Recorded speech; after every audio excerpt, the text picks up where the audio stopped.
very kind and loving upbringing that was, fairly typical in many regards. A child of privilege, modest privilege, but privilege in New York City. Grew up in the 60s and 70s, graduated high school in 1979. But I was a real mess emotionally. Things were never okay with me. I was a real mess. Turned to drugs and alcohol, felt like that was just the greatest thing I'd ever discovered in my life. I was a smart kid. I did well in school. I managed to graduate college, but by the time I was done with my freshman year in college, people were telling me I had a very, very serious problem that was chronic. And I managed to hang on another 10 years, a lot of, jails and treatment centers and psych wards and, at the same time being relatively successful in the food business in New York City and Los Angeles. But when I sobered up, I felt like I finally had been given the keys to the kingdom in terms of how to live a successful life. And by a successful life, I mean one where I was going to be okay with whatever came down the pike for me. That I was going to be more accepting of sort of what happened to me in my personal life, my career, whatever. I think people need to realize that I am what an alcoholic looks like. People always see the bum on the street. I used to be one of those people. I was homeless for a year before I came to Minnesota. I squatted buildings. I drank in bottle gangs in back alleys. I stole purses on Madison Avenue and sold them to the drug dealers in Alphabet City that I used to cop drugs from to get money to live. So I mean I was that guy, but I'm also the guy you see on TV, and I'm a taxpayer and a dad and a husband. My alcoholism and drug addiction is the single strongest asset that I have in my life because I've seen both sides of that street, and I get well and continue to get well by living the principles in those steps. And keep my side of the street clean. People are going to want to work with me. I'm going to be successful. You have to have a good product and all the rest of this kind of stuff. But it is a guidebook for living, a roadmap for how to behave that has just served me so incredibly well. And so I know this sounds really, really goofy, but my secret weapon is sort of I don't do I see people who always are quoting Lao Tzu's Art of War or, Machiavelli's Prince or, things that are just, couldn't be more, there's things to learn from them, but couldn't be less appropriate for today's day and age. I think we have to come to tables as collaborators and co-conspirators and bring everyone into the inside as opposed to keeping people at arm's length and trying to outmaneuver them in life. And that's really been what's worked for me over the years, even right down to all my jobs I can trace back to with all three of the main things I do with days that I walked into someone's office and said, I'll work here for 6 months for free and prove myself invaluable, just because there was no other way to get my foot in the door. And I learned how to do that kind of responsible life stuff when I sobered up. Bizarre Foods, Bizarre World, Bizarre Foods America on Travel Channel, as well as my MSN web series, Appetite for Life, my books. I think I have my third one coming out in October, which is a young adult book about the wacky, wild world of weird foods. I interpret culture by looking at food. And I do that in my books, in my writing, in my television stuff. I mean, everywhere I go, that's what I do. I learn more about sitting around a dining room table with people having dinner than I do in a museum. It's not that I'm anti-museum, I just think it's limited.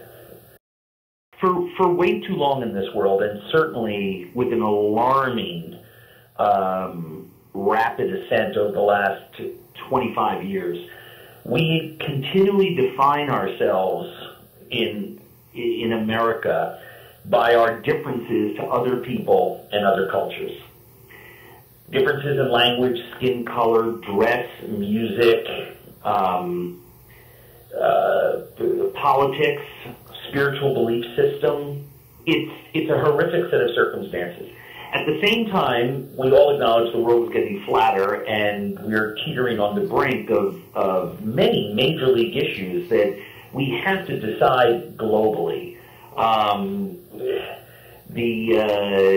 Whether it's the planet's continual warming, whether it's lack of water or food for those that need it. There are so many different issues. Space exploration. I mean, you can go on and on and on. We're ceasing to be a world filled with countries that might as well be universes apart, the way we were 200-300 years ago, or even 100 years ago. And we are continuing to be one planet. That these days we can talk on Skype it's just one more example of how together we are as a functioning world entity. So if we're defining ourselves by our differences, it seemed to me to be absolutely ass-fucking backwards. I thought that if I could do, which is very intentional, that if I could start having conversations about culture by looking at food and doing it in a way in which I could show people what families all around the world looked like, ate like, drank like, thought, that if there were people who could take a look and see wow, those folks in Madagascar are just like me and my family around the table in our house in suburban Chicago, that maybe we could be a little more accepting of how they dressed, how they spoke, what color their skin was, or what their politics or spiritual belief system was. If we could have conversations about the things that people had in common and enjoyed. I've never had a meal with someone and gotten up and liked them less. That's interesting. And so that's kind of where I started. Where things really began to get crazy was as the show began to roll out, how many kids started watching the show and how much of a family program it became. And people latched on to the bizarre foods part, which is great. It's an entertainment program. I was told very early on if I did the serious sort of docu-series I wanted to do, I'd make 10 of them on PBS and that would be it. No one would watch it anymore. And I'd disappear. And I very much had a very serious message about acceptance and about not practicing contempt prior to investigation. Contempt prior to investigation, as, you know, many great champions of thought, Herbert Spencer being chief among them, found it a vile human habit. And if I could make a certain type of TV, I could teach people how to deal with that a little better and how to keep from practicing it in their lives. With the kids watching, a funny thing began to happen, and with our food problems in America, I started to find that I was talking about things like, and these are all disruptive ideas, alternative proteins and alternative foods, that in fact our commodity farm system in this country, and a lot of writing and talking I do is about the damage that we've done to our food system in America, but that by going back to a way of eating, very concretely listing things that we could do to decrease our reliance on those factory farms, that we could eat our way into a better world for people all over. If we could all eat goat once a month and small fish with the heads on them and wild game a couple times a month, we would cease having to rely so much on the speed with which factory farms put out cheap commoditized food. I started to find that this message had a lot of relevance to people, and I started to increase the pitch and the tempo of that message. I found that parents were coming up to me in supermarkets and saying, well, my kid's not going to eat jellyfish, but he now eats broccoli because we started playing this game like, look what Andrew Zimmern's eating on TV. The least you could do is eat your green vegetables. And I began to see that there were so many messages that were cutting against the grain of what our common food thinking had been for so long, that my show, people started to tell me, represented a turning point in the way it was a tangible thing they could point to as a turning point between the old ways of looking at food and the new. The first one is that the most transformative power in the human journey is extreme tragedy. The second most is extreme happiness, and both of those are fairly rare. We change dramatically if we suffer the loss of a child, or the loss of a spouse, or the birth of a child, or the acquisition of a spouse. I mean, these are life-changing sorts of things that can be transformative. But they don't occur that often. The human need for change is massive. Massive. We need to keep changing and growing, but it's the thing that as human beings we're worst at. And a society that is so sped up and so based on ego and instant gratification and gimme, me that we've built in this country has increased that need for change. So human beings need to come up with a mechanism for change. My mechanism was travel. When I'm at home, I lead a very safe existence. When I am on the road, I'm a ballsy motherfucker. I will go into neighborhoods. I will do things. I will talk to people and ask questions. I never ask questions at home. I know best. I know everything. I know the directions places. I'll use my GPS. When I'm on the road, I'm not self-reliant. I become other-reliant. I become other-centered instead of self-centered. I'm traveling with other people. I'm experiencing new things and challenges. I have to stumble with other languages and other customs. And I literally change dramatically because of it. I have things in my life. I was the least green person in the world until I went to Botswana and went hunting with a tribe there that used snap snares to catch birds, and they made their own rope.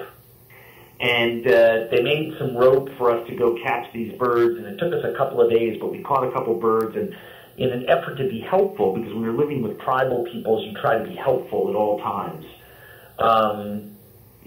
to prove your worth, because, in a tribal situation, especially living with First Peoples, you're not measured by the things we measure people by here in this country. You're measured by only what you can give to the group. How many animals you have, how you can provide, how many wives that you can take care of. And so I was trying to do the best work that I could, and I took out my knife and I went to cut the rope, and they freaked out. And they looked at me like, why are you cutting the rope? And I'm like, it's twine. I mean, of course we're going to cut the rope. I have balls like this all over the garage. They explained to me that, they don't have individual possessions. It wasn't my rope to cut. It was the group's rope. And why would I waste like that? That Mother Earth gave them these plants to make the rope, but they had to kill a plant to get it, so you only take what you need. And I started to look at this tribe a little differently, and they're incredible hunters, some of the best hunters in the world. And they have a poison on their arrows that can drop an elephant in 20 yards. But they never kill anything bigger than about a 50, 60-pound animal, because that's all that the tribe can eat over the 2 days that the animal would be able to be stored without spoiling. So they are in such perfect harmony with their environment. And I came back from that trip. I mean, I could go on and on about this tribe in Botswana called the Zhentwazi. They live in the Aha Hills there on the edge of the Okavango Delta. I mean, I literally became a different person when I came home. It's hard for me to drop a paperclip in the trash. I mean, it just is. It's an unbelievable experience, and you only get that when you're traveling and having those experiences. So the need for change is great. You have to find a way to access change, and you have to learn how to change and grow and adapt. Everyone thinks that life is an escalator.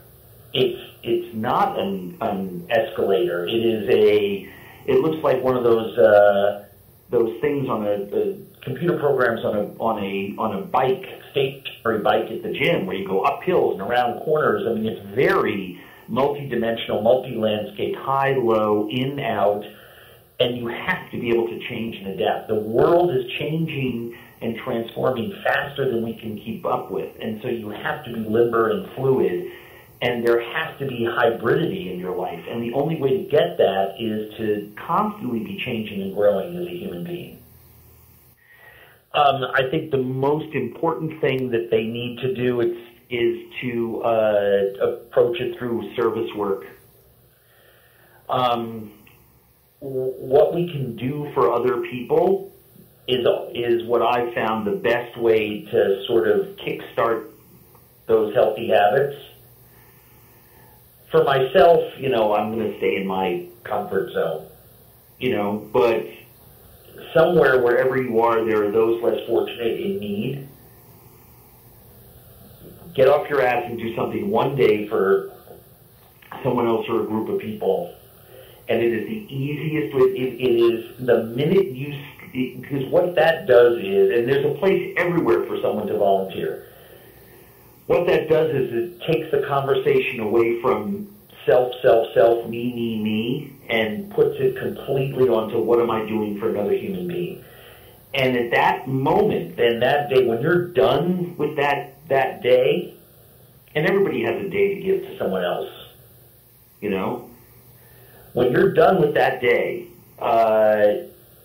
you are energized, you are feeling empowered to then go ahead and make those changes, because your thinking is on different footing.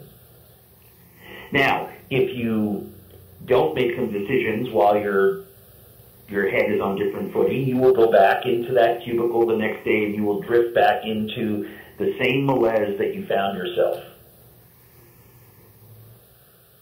But there is no better time to make changes in your life. There's no better place to start to do some right acting in your life than to get out and do some service work. Get out of your own head. So many people sit there and they think that they can think their way into right acting, and that is impossible. No one can do it. It's like going to the hardware store for milk. Impossible. However, if you get out and there's ways you can act yourself into right thinking. So if you're trying to figure out, and I know this sounds sort of counterintuitive, but if you're looking to think about a big business deal or whatever, or strategy for something at the office, or some results that you're looking for, the worst thing to do is sit around and think about it. Mm-hmm. The best thing you can do, I mean, there's so many people, and I'm sure there's folks who talk to you like, where do you do your best thinking? Oh, when I go for a run. Because you're actually clearing your mind. You're actually resetting your brain. I do it. I've found that same result practicing other types of spiritual principles as opposed to athletic ones, which is if I can clear my head, if I can stop thinking about me, amazing things happen in my life. I'm able to think of great things. I feel motivated to do great things. I have the courage to project myself into places that I'm usually fearful of. I get the most clarity. when I do that. And all the stuff that I want to do. I want to be a major voice in the children's space in media. I actually think my way into that. It'll never happen. I have to just get started and get on the track. So it's, whether it's writing a short story for children and putting it online, making cartoons, going and talking to kids groups as a volunteer, whatever, you got to get in the game. And that first step is always the scariest, and I find when I go out and I can clear my head doing things for other people. Well, I love the name of the project. Disruptive Heroes is great. I'm sort of an accidental disruptive hero. I'm a noisy, squeaky, troublemaking, shit-stirrer kind of a guy.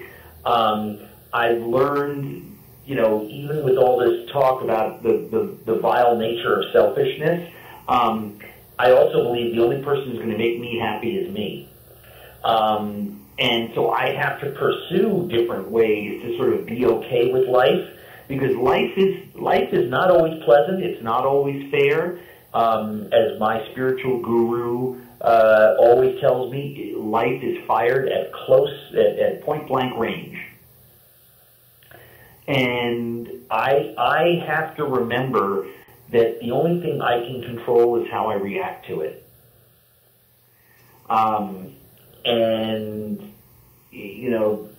People have to, for millions of years, well, certainly thousands, have tried to define themselves in relationship to the world around them and to some sort of spiritual belief system. And I have found that you got to believe in something. You can do whatever you want, and you can call it whatever you want, and you can live it however you want, but you've got to believe in something.